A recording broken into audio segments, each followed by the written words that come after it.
pitching coach just helped Mitch Keller and other youngsters get better.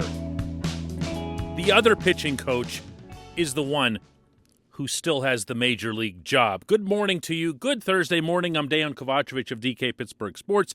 This is Daily Shot of Pirates. It comes your way bright and early every weekday. If you're into football and or hockey, I also offer up daily shots of Steelers and Penguins, where you found this. I was not expecting anything to take place related specifically to the baseball team that could set me ablaze during the scope of this lockout, where you're really not even allowed to do things. But yesterday, Joel Hanrahan, the former terrific closer here in Pittsburgh, and the now former terrific coach of the pitchers at AAA Indianapolis, announced his departure from the Pirates yesterday on Twitter. He also spoke with our Alex Stumpf from DK Pittsburgh Sports last night and explained that he felt there were better opportunities elsewhere. He'll announce what that will be in the near future. But most distressing by far was that the Pirates very clearly made zero attempt to get him to Pittsburgh. Now, I'm not talking about this out of the blue after the fact. I've been talking about Hanrahan versus Oscar Marin for quite some time. And the underlying theme to what I've brought up on several occasions over the past few months is what the role is for the major league pitching coach. To me, and by the way, also to a lot of teams around baseball, that role is singular in focus. That role is aimed at that individual making that staff the best it can be, making those individuals the best they can be. And that's not the sense that I get from the Pirates when it comes to Marin. He is described, and he also follows through and acts as if he is the grand overseer of all pitching things throughout the organization. Well, awesome then. Go ahead and become pitching coordinator and worry about how so-and-so in the DSL or in high A is improving with his slider or change or whatever. But if you're going to be the major league pitching coach, you had better be getting results in Pittsburgh, not somewhere else. This guy hasn't done it. Name me one pitcher who's gotten better under Marin in 2 years now. And yeah, I know 2020 was a shortened season, but it's still a year. 2 years now. Name me one pitcher who's gotten better in Pittsburgh.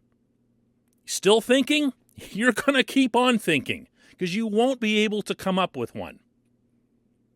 I have tried. I've dedicated entire episodes to it.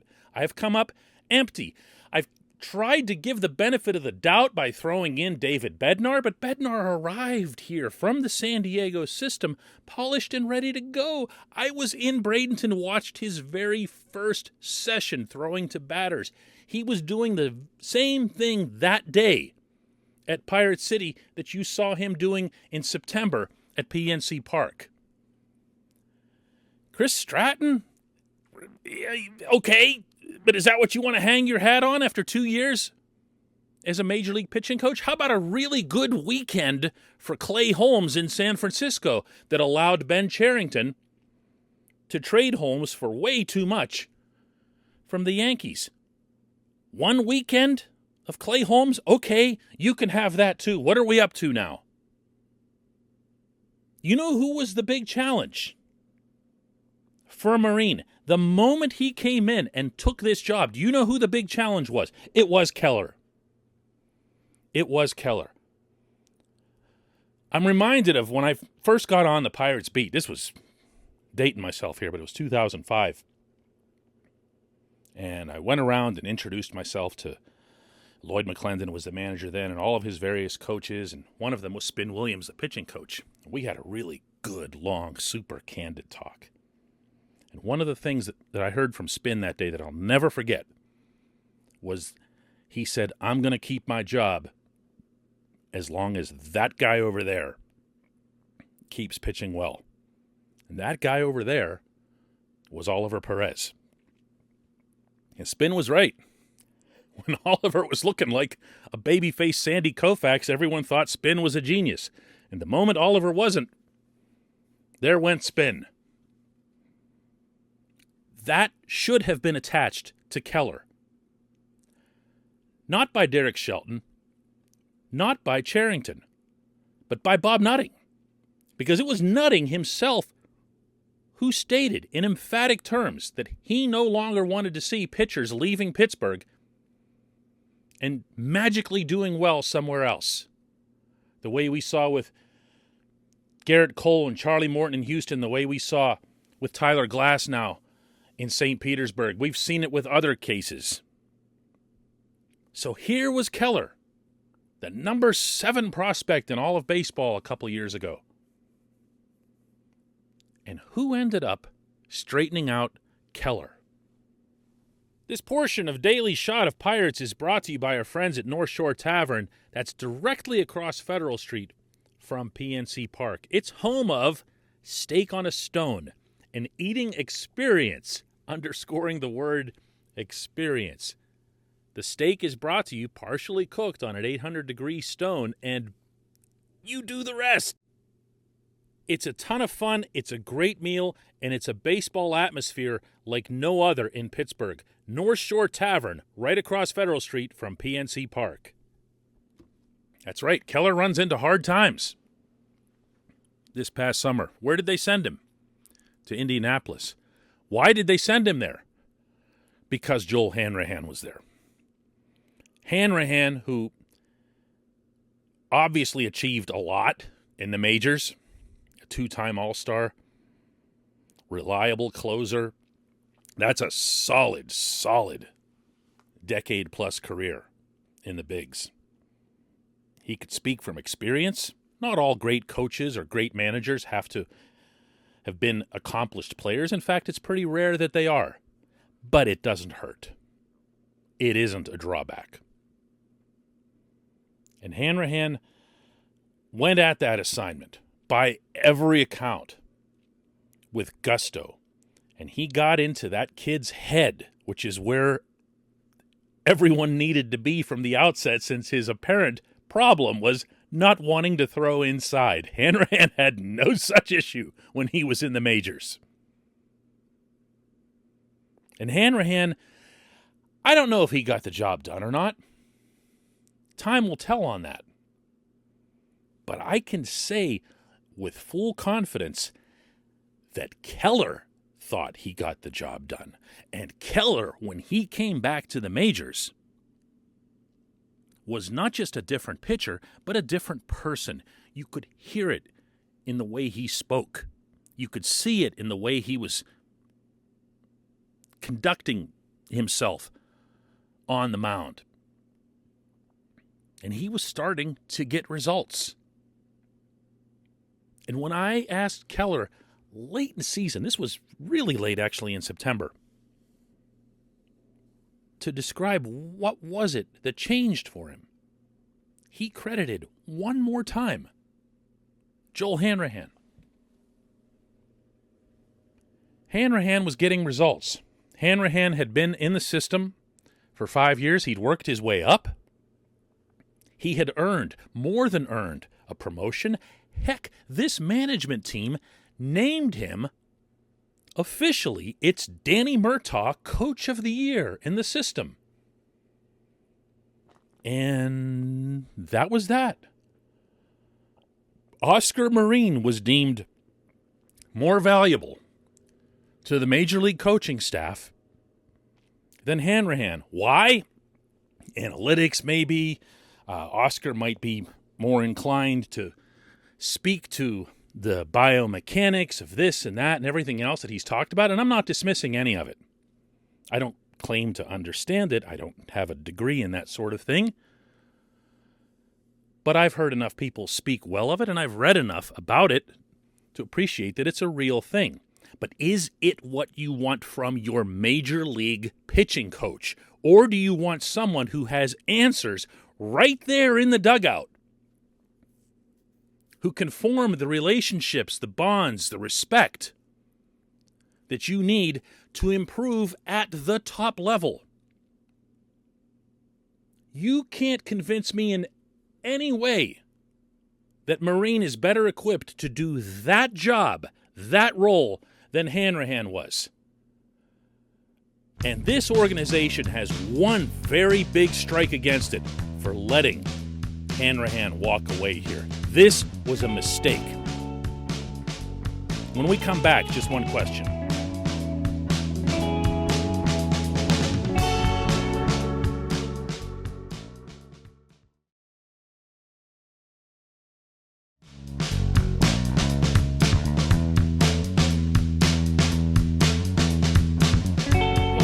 Time for just one question, and the one today comes from Andrew, who asks, a potential Major League Baseball national streaming service has been reported on, and it would be great for cord-cutting fans, a group to which I aspire to belong. Thinking more broadly, I'm wondering about the impact on revenue distribution. For those of you who don't understand a syllable of what Andrew just said, and you could be forgiven for it, I'm about to explain because it's worth it. First off, what Andrew was referring to was an article in nationalinterest.org in October that spoke to Major League Baseball's wish to have its own streaming mechanisms in place by 2023, including for local broadcasts. You know how you go now when you buy MLB dot whatever or ESPN Plus and you can't watch the games that your own actual favorite team is playing? Well, this would be a way to do that. And this would circumvent, in every case, all of the local cable companies. Now, in turn, you'd have some really, really significant pushback, and the cable companies would have to have their palms greased, or there'd be lawsuits and whatever else here. But this is where it's gonna go. This is where it's gonna happen, whether it's something that, just speaking locally, that AT&T Sportsnet Pittsburgh would go along with or not. They would do well to get ahead of this instead of constantly being behind. There are very, very few legal, in parentheses, mechanisms for watching your favorite team online. That's dumb, because that's where all the people are going. So skipping past how realistic it is to have that kind of timetable, what kind of complications will arise, including in courtrooms. Skipping past all of that, the other point that Andrew, I think, here is making when he refers to the impact on revenue distribution is this. If the greatest single disparity between the Pirates and the Dodgers, just using extreme examples here, is the local TV contract, and the local TV contract ends up not being a real thing because everyone's dropping cable, which is also what Andrew referenced there when he referred to cord cutting, then the playing field just levels by nature. Sure, the Dodgers and the Yankees and so forth are always going to have greater revenues. I've gone over on this program with you guys about the incredible sums of money that the Dodgers just get by virtue of having 57,000 seats and higher prices and a sea of asphalt for parking. The Pirates don't have any of those things, and the parking specifically is a $0 sum year after year in Pittsburgh. Pirates don't hold any lots. So there's always going to be some kind of advantage, but it's not going to be this. So if you're Major League Baseball and the Major League Baseball Players Association, how can something like this not enter into the actual talks? Word emerged yesterday that the two sides will only be discussing things that are related directly to baseball, like rules and so forth, this month, that they're not going to get to any financial stuff until January, which for me sounds awesome, because the later they push that back, the greater the chances of a stoppage, the greater the chances of a salary cap system emerging on the other side, or a cap type system, I should say. But this really ought to come up. This is, or could be, baseball's way of leveling the playing field the same way the NFL did. By accident. Because the NFL really doesn't even have local TV contracts, because all NFL games, because there are so few of them and because they are so popular, are aired on some form of national TV. There's no such thing as, for example, the Jacksonville Jaguars having a local TV contract unless it's for a couple of preseason games. The Steelers have a local TV contract with KDKA for their preseason games. Not the same thing. The main games are always on national TV, and as a result, the revenues from all of that are split evenly, completely evenly, among all 32 NFL franchises. If this happens in baseball, that is, in fact, a game changer. I appreciate you sending me this, Andrew, and asking. You didn't really ask a question, but you kind of just sent this in, and it's really, really cool. This is good feedback. We'll be back to do another show tomorrow to